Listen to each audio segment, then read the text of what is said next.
跟这一块，好，你都可以画，这边也可以画，但是要小心，因为有一些地方会被轮胎遮到，我们就小心一点哈。蛮有趣的，因为我觉得我对设计蛮有兴趣的，就是比较轻松吧，就是比较自在，不会有那种成绩的那个压力。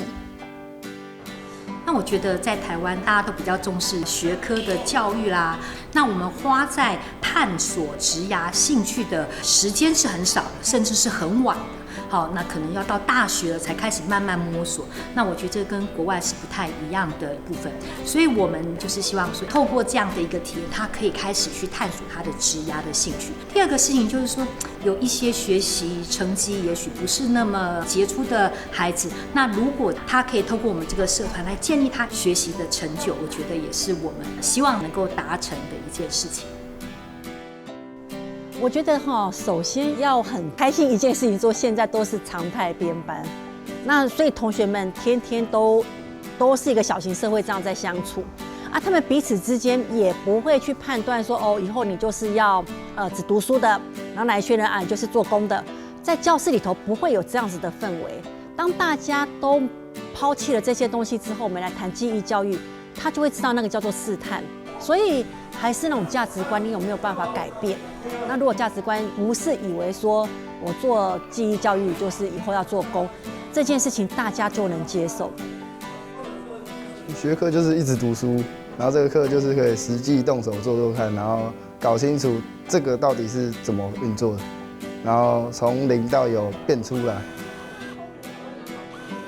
记忆教育跟传统的教学模式是可以做互补的。我在读台大的时候，我们有个学长，他是做那个机械模具那块，然后他说他在论坛上面跟他讨论的时候，发现跟他讨论的那个师傅记忆力很好，那甚至于数学也非常好，那个数学是高等微积分，他也会，但是他是国小毕业。为什么会呢？他就觉得很讶异，我连台大一个博士我都不见得会，为什么你那么厉害？他说没有，他说是为了去学习那个机器操作，那他会发现不行，那有些操作必须要会那个数学，他就硬 K， 不懂去问。但反过来讲，很多孩子，譬如说叫他乖乖算数学，他可能不感兴趣，但是为了做车子，那为了算角度，就可以引发他说，我为了把它调好、调快这些参数跟数学如果有关的话，他去理解一下。也就是说，当有个兴趣支撑他的时候，那他就比较容易去耐得住学习那个枯燥那个过程，把基础把它补强起来。我觉得这点也蛮重要的。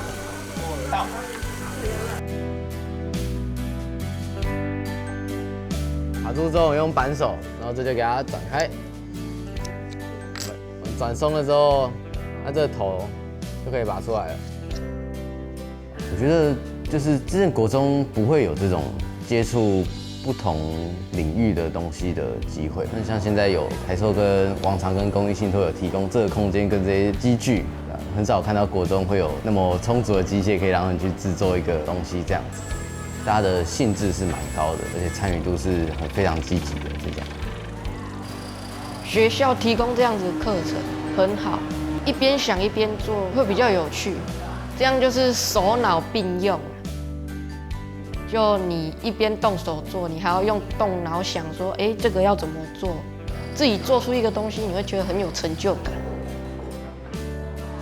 我觉得手做的东西事实上是可以让学生的专注力更在上面，然后实际操作的话是可以学到更多的东西。就是你实际就真的看到一个东西，就是实际真的做出来了，而不是就是在书本上就是就是抽象的。再上胶，然后再拿夹具夹，夹具不会夹再跟我讲。因为如果你只是一个单纯听别人说，然后做的，那我觉得就是很像机器人这样。但我希望他们从木工这个课程为基础，然后慢慢开始启发他们的一些手作能力、创作能力，然后展现自己的创意。教育最为圆融的事情是找到孩子的天赋，所以我非常谢谢我们台塑、王长跟公益信托，给我们得到这样的资源。我真的非常谢谢他，因为我在那边发现到孩子在里面学到的那种兴趣，而且孩子重新燃起他学习的自信。我希望这些孩子他们能够从这个实作的课程当中，不但要把以前学科学习的这一种挫折，放下来，重新建立学习的自信，能够在他自己的天赋上面可以得以展览，这样子。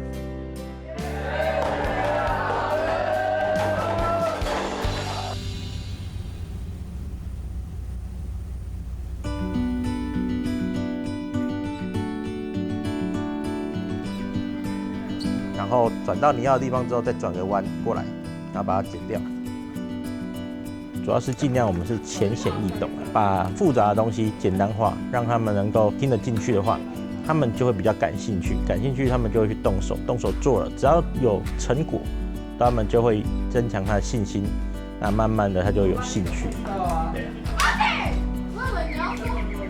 那我们这个社团课，它其实让小朋友去亲自操作，老师简单介绍一下这个东西是什么东西，那它有什么样的危险性，剩下让小朋友自己去摸索，怎么去把这个东西分解开来，再怎么把这个东西装回去，这个东西会记在他脑海里面。他只要讲到说，水龙头，水龙头里面有什么东西，他就开始回想，我那个时候有猜出什么，这时候就有画面。那之后你在教学过程中，他就有概念，他可以去再做延伸会比较好。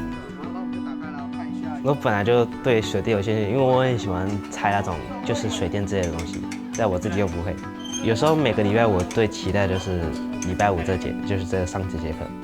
因为这是的放松，而且能学到很多新的知识，学校也教不了什么的知识，很好玩，很开心。大力一点。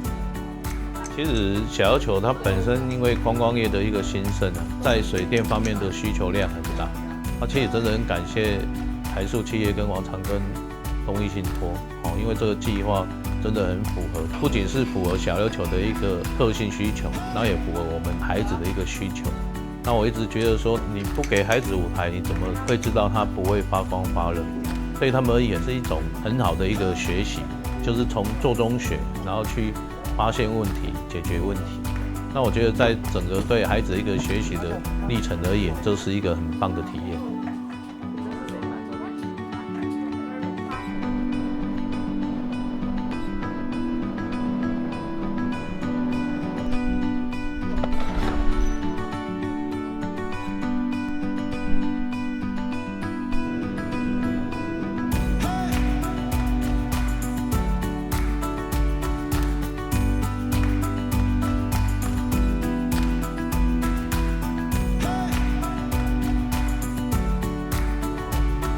谢谢财硕、王长庚公益信托在合作成就这一个计划，让孩子可以从记忆教育里面去做职业的试探，透过动手做、实作的体验，那更能引发他学习的动机跟兴趣，那也展现了自信。这就是我们要培养的屏东囡仔自信又有快乐。